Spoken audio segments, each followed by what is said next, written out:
بسم اللہ الرحمن الرحیم۔ السلام علیکم ورحمۃ اللہ وبرکاتہ۔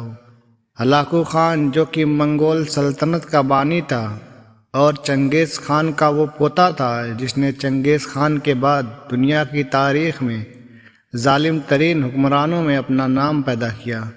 جب ہلاکو خان نے بغداد کو فتح کیا تو ہلاکو خان نے شہر کے باہر ڈیرا ڈالا اور پورے شہر کے ارد گرد گھومنے لگا۔ روایات میں ملتا ہے کہ ہلاکو خان نے اس لوٹ مار اور اس جنگ میں تقریباً 4 لاکھ مسلمانوں کا قتل عام کیا اور پورے شہر کو بری طرح لوٹ لیا۔ قدیم مسجدوں، محلات اور کتب خانوں کو مسمار کر دیا، اور حتیٰ کہ یہ بھی خبر ملی کہ ہلاکو خان نے جتنے بھی کتب خانے تھے ان کو دریاؤں میں بہا دیا، اور یہ بھی روایات میں ملتا ہے کہ ان کی اتنی زیادہ تعداد تھی کہ کئی دن تک دریا کا پانی ان کتابوں پر لکھی ہوئی سیاہی کی وجہ سے سیاہ تھا۔ اس بات سے اندازہ لگایا جا سکتا ہے کہ ہلاکو خان نے کتنے زیادہ کتب خانوں کو مسمار کیا لیکن شہر کے اندر داخل نہ ہوا۔ آپ کے سپاہی بڑے حیران تھے۔ بہت سارے کمانداروں نے آپ سے سوال پوچھنے کی پوری کوشش کی، لیکن ان میں اتنی ہمت نہ ہوئی کہ وہ ہلاکو خان سے یہ سوال پوچھ سکیں کہ آپ ابھی تک شہر کے اندر داخل کیوں نہ ہوئے۔ لیکن ہلاکو خان کوئی عام انسان نہیں تھا۔ جتنا وہ ظالم اور طاقتور تھا اتنا ہی وہ عقل مند انسان تھا۔ وہ سمجھ گیا کہ میرے کماندار مجھ سے کیا سوال پوچھنا چاہتے ہیں۔ پھر ہلاکو خان نے اپنے تمام کمانداروں کو اپنے پاس بلایا اور ان کو ایک قطار میں کھڑا کرتے ہوئے کہا کہ میں تمہارے چہروں سے ہی جان چکا ہوں کہ تمہارے اس وقت دماغ میں کیا چل رہا ہے۔ پھر ہلاکو خان نے کہا کہ میں جانتا ہوں کہ تم یہ سوال پوچھنا چاہتے ہو کہ میں ابھی تک بغداد شہر کو فتح کرنے کے بعد داخل کیوں نہیں ہوا۔ اس کی وجہ یہ ہے کہ میرے دماغ میں 2 سوال ہیں۔ جب تک مجھے ان سوالوں کے جواب نہیں مل جاتے میں اس وقت تک بغداد شہر میں داخل نہیں ہوں گا۔ کمانداروں نے عرض کی، حضور آپ بتائیں آپ کے کون سے سوالات ہیں؟ تو ہلاکو خان نے کہا کہ تم بغداد شہر میں چلے جاؤ اور بغداد شہر کے سب سے بڑے عالم کو بلا کر میرے پاس لاؤ اور اسے حکم دو کہ وہ مجھ سے ملاقات کرے۔ ہلاکو خان نے کہا، مسلمانوں کے دین کے سربراہ کے عالم ہوتے ہیں، اس لیے وہ میرے سوال کا جواب دے سکیں گے۔ جب کمانداروں نے یہ پیغام بغداد شہر میں پہنچایا تو کوئی بھی ایسا عالم نظر نہ آیا جو ہلاکو خان سے ملاقات کرنا چاہے، کیونکہ ہلاکو خان ایک ایسا انسان تھا جس کے ساتھ ایک عالم بات کرنا پسند نہیں کرتا تھا۔ جب یہ خبر پورے شہر بغداد میں پھیلی تو ایک مدرسے کا استاد قادحان نے پیغام بھجوایا کہ میں ہلاکو خان سے ملاقات کرنا چاہتا ہوں۔ قادحان ایک مدرسے میں بچوں کو پڑھاتا اور امامت بھی کرتا تھا۔ دوستو، یہ واقعہ بہت دلچسپ اور بڑا سبق آموز ہے، لہٰذا میری خواہش ہے کہ آپ اس واقعے کو بڑے غور سے سنیں۔ دوسرے دن کی صبح قادحان ہلاکو خان کے پاس پہنچا جہاں ہلاکو خان نے اپنا ڈیرا ڈال رکھا تھا۔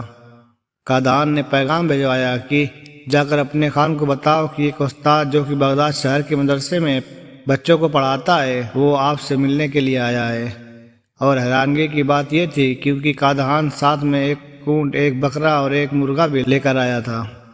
ہلاکو خان نے کہا کہ اس کو اندر آنے دیجیے۔ جب قادحان اندر گیا تو ہلاکو خان نے اس کو سر سے پیر تک دیکھا اور کہا، تم وہ آدمی ہو جو مجھ سے ملنا چاہتے ہو؟ قادحان نے ہلاکو خان سے کہا، تم مجھ سے بڑی چیز سے ملنا چاہتے ہو، اور اگر یہی تمہاری خواہش ہے تو باہر ایک اونٹ کھڑا ہے، تم اس سے ملاقات کر سکتے ہو۔ اگر تم داڑھی والے سے ملنا چاہتے ہو تو باہر ایک بکرا کھڑا ہے، تم بکرے سے بھی ملاقات کر سکتے ہو۔ پھر قادحان نے ہلاکو خان سے کہا، اگر تم اونچی آواز والے سے بات کرنا چاہتے ہو تو باہر ایک مرغا بھی کھڑا ہے، تم اس سے بھی بات کر سکتے ہو۔ یہ سن کر ہلاکو خان بڑا حیران ہوا کہ یہ نوجوان کوئی عام انسان نہیں بلکہ بہت عقل مند انسان ہے اور یہ میرے سوالوں کے جواب دے سکتا ہے۔ ہلاکو خان کو اس کا انداز بیان بہت پسند آیا۔ ہلاکو خان نے اس سے پوچھا، میرے 2 سوال ہیں، کیا تم مجھے بتا سکتے ہو کہ تم میرے ان 2 سوالوں کے جواب دے سکتے ہو؟ قادحان مسکرانے لگا اور کہا، ہلاکو خان، اس دنیا میں کوئی بھی سوال پیدا ہونے سے پہلے اس کا جواب بنتا ہے، پھر ہی وہ سوال تاریخ میں لکھا جاتا ہے۔ بتاؤ تمہارا کون سا سوال ہے، میں اس کا جواب ضرور دوں گا۔ ہلاکو خان قادحان کے انداز گفتگو کو دیکھ کر بڑا حیران ہوا کہ مسلمانوں کے ایک عام عالم میں اتنی جرأت اور اتنی ہمت کہ وہ ہلاکو خان کے سامنے سینہ تان کے اتنی دلیری سے بات کر رہا ہے۔ ہلاکو خان کو اس کا انداز گفتگو بڑا پسند آیا کیونکہ ہلاکو خان وہ انسان تھا جس کے سامنے بڑے بڑے امیر، بڑے بڑے کماندار، بڑے بڑے بادشاہ بھی جھک کر بات کرتے تھے۔ اس لیے ہلاکو خان کو اس عالم کے انداز گفتگو بہت اچھا لگا۔ پھر ہلاکو خان نے اس سے پہلا سوال کیا اور کہا، بتاؤ ایسی کون سی چیز ہے جو مجھے یہاں یعنی بغداد شہر میں لے آئی؟ یہ سن کر قادھان مسکرانے لگا اور کہا کہ مسلمانوں کو اللہ تعالیٰ کی طرف سے دی گئی نعمتوں کا شکریہ ادا نہ کرنے، آپس میں لڑنے، دولت کا حسد، اوروں کے منصب کے لالچ نے تمہیں یہاں آنے کی اجازت دی ہے۔ اگر مسلمان آپس میں لڑنے کے بجائے اسلام کی خاطر لڑتے تو آج تم جیسے ظالم حکمرانوں کا خاتمہ ہو چکا ہوتا۔ اگر مسلمان آپس میں عہدے کے منصب پر لڑنے کی بجائے ایک اچھا حکمران بیٹھاتے تو آج تم جیسے حکمرانوں کا یہاں وجود نظر نہ آتا۔ اگر مسلمان اللہ تعالیٰ کی دی ہوئی نعمتوں کا شکریہ ادا کرتے تو تم یہاں نظر نہ آتے۔ اللہ تعالیٰ نے ہمیں اپنی دی ہوئی تمام نعمتیں آسائشیں ہم سے لینے کے لیے تمہیں یہاں بھیجا ہے۔ پھر ہلاکو خان اس کے جواب سے بڑا متاثر ہوا اور کہا، بتاؤ ایسی کون سی چیز ہے جو مجھے واپس جانے پر مجبور کر سکتی ہے؟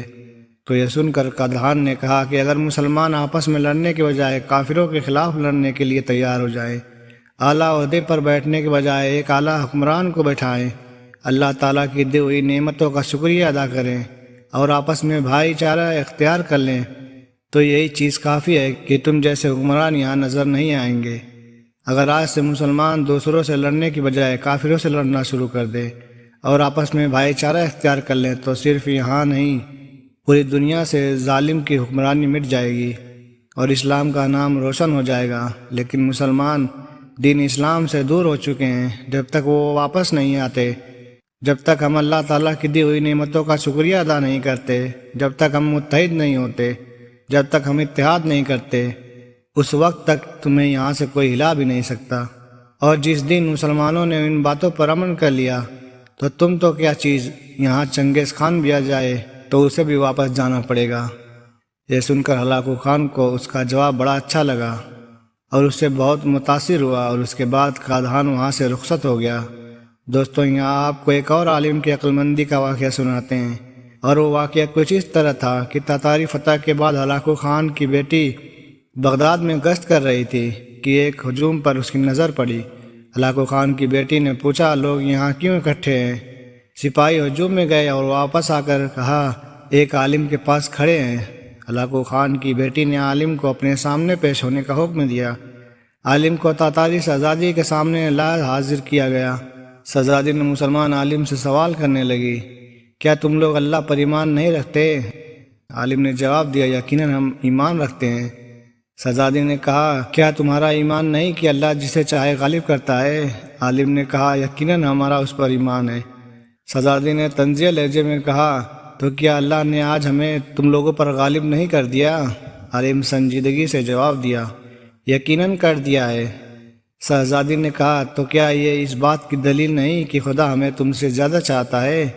عالم نے مسکراتے ہوئے جواب دیا، نہیں شہزادی نہیں۔ شہزادی نے غصے سے کہا، کیسے؟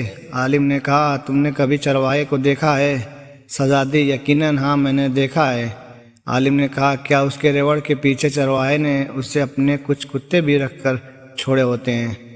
شہزادی نے جواب دیا، ہاں رکھے ہوتے ہیں۔ عالم نے کہا، اچھا تو اگر کچھ بھیڑیں چرواہے کو چھوڑ کر کسی طرف کو نکل کھڑی ہوں اور چرواہے کے ساتھ چلنے کو تیار ہی نہ ہوں تو چرواہا کیا کرتا ہے؟ شہزادی نے کہا، وہ ان کے پیچھے اپنے کتے دوڑاتا ہے تاکہ وہ ان کو واپس اس کی کمان میں لے آئیں۔